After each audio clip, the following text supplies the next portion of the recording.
baseball heroes. Instead, they watch strangers trying to get to first base.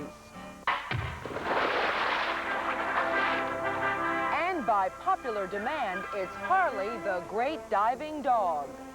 We'll be back from the Twin Cities. We're at the Metrodome, the pride of Twin Cities sports fans, home of the Vikings football team and the Twins baseball team. It was a sports dome just like this that was the scene of a very funny story none of us can forget, especially the players who starred in it. Back in May, our Bill McGowan crossed the border to the Toronto Sky Dome, where Blue Jays fans were treated to an eye-popping doubleheader. And now, ladies and gentlemen, girls and boys, your Toronto Blue Jays. What could be more wholesome, more relaxing, more patriotic than a day at the ballpark? But for the past couple of weeks, the shout of "play ball" in Toronto has landed in foul ground. There's a scandal here threatening to blow the lid off the spanking new Sky Dome, a controversy which just can't be swept under the artificial turf. It's the result of our beloved national pastime sliding headfirst into our other national pastime.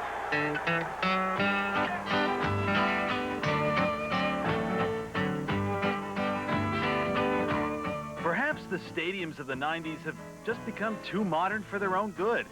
Take Toronto's famed Sky Dome, for instance. It even has a hotel built into it. Here, the rooms truly have a unique view. But that glass is a two-way street, leaving hotel guests exposed in front of thousands of potential peeping toms. With a price tag of $500 million, you'd think the Sky Dome people would have thought of everything. They call it the world's greatest entertainment center. But what they didn't count on was it becoming a major league arena for exhibitionists. Oh, I mean, it's an exhibition's dream come true. I mean, people in the outfield can't see in the rooms, but, roughly, what, 35,000 people can see into this room. So, gosh, it'd be heaven. 2 weeks ago, Gordon watched the baseball diamond turn into a field of erotic dreams when she looked up and saw two people as naked as jaybirds having sex in front of thousands of Blue Jay fans. Yeah, it certainly makes it. They say it's a nice sideshow, you know. I mean, this the way the Jays have been playing lately, and we've needed it, you know. Never feel like you're competing with what's going on up there for the fans' attention? Oh, no, I don't think so. I don't know unless I walk out here one day and see every fan with binoculars, then we know something's going on. Ice cream bars, binoculars here.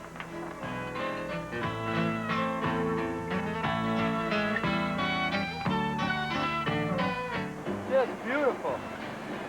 Whoa, yeah! Flash bulbs popping every place around the Sky Dome to capture the moment. The best joke about right now is how many pair of binoculars we can go down and buy. I mean, it's hard for us to see all the way up there. You get a real good view of it, but we've got our order in for 24 pairs of binoculars, so we're going to keep right on top of it. What kind of statement does that make about our national pastime? I like it. I like it.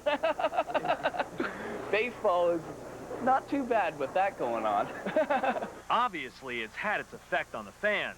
But imagine if this sordid affair started affecting our beloved boys of summer.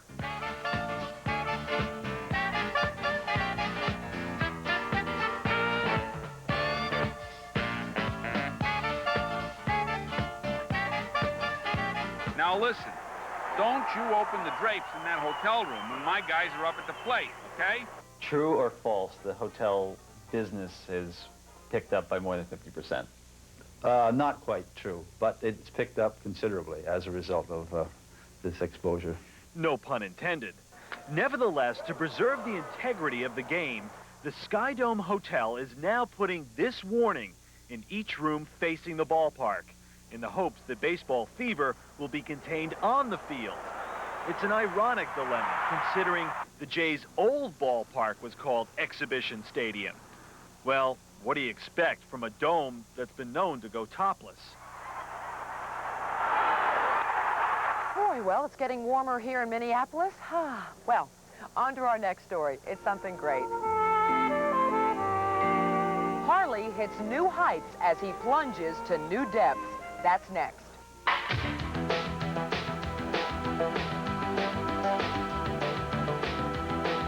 Zoo with the penguins in the penguin exhibit. Now, this is my place. I love animals, as you all know, and this little fella's an awful cutie.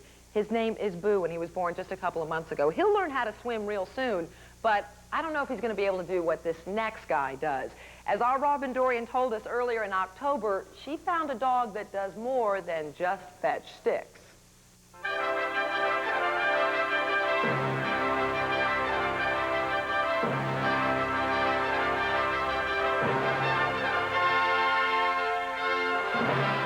He may not have the same form as Olympic diver Greg Louganis, but have you ever seen Greg Louganis retrieve a brick with his mouth? Though it's not yet an Olympic sport, when it comes to biting the brick, Harley Davidson, is top dog. This is Harley's trainer, Bob Davidson. Together, man and best friend work on the sport they hope will bring the canine fame and fortune. Where did Harley get the idea to dive in a pool and pick up a brick with his mouth?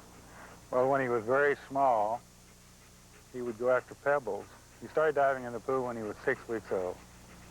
And then he worked with larger pebbles and larger bricks, and eventually, well, he developed to the point that he could retrieve a 4-pound brick.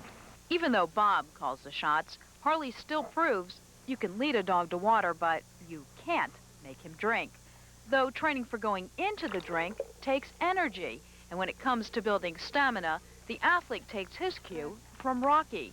But looks like Bob's going to need a little practice. Most athletes have to train every single day to get into top condition, and it takes a certain discipline and drive to achieve greatness, to go for the gold. But according to Harley's trainer, Bob, Harley's always been in top form, competition level. And can you imagine, without ever having to step one paw into a gym? He's really a couch potato, I suppose.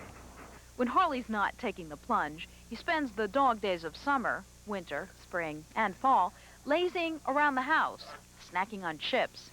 So how does he do it? Does Harley take steroids? Well, not since the scandal. Not since the scandal. I explained it to him, and since that time, well, he really doesn't want to break the ball. And it isn't just tricks with bricks. Bob is now trying to teach Harley to learn colors. He shows him a card, then tells Harley to retrieve the same colored can.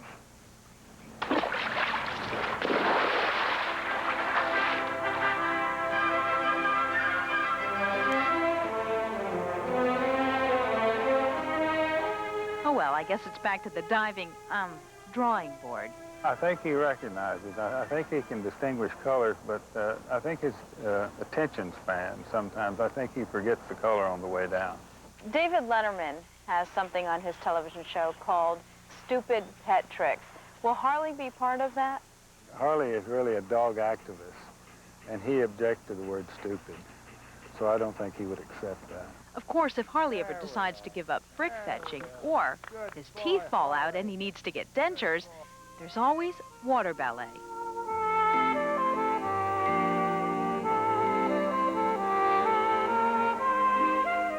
But don't worry, Esther Williams. Harley's happy for now, just doing the doggy paddle.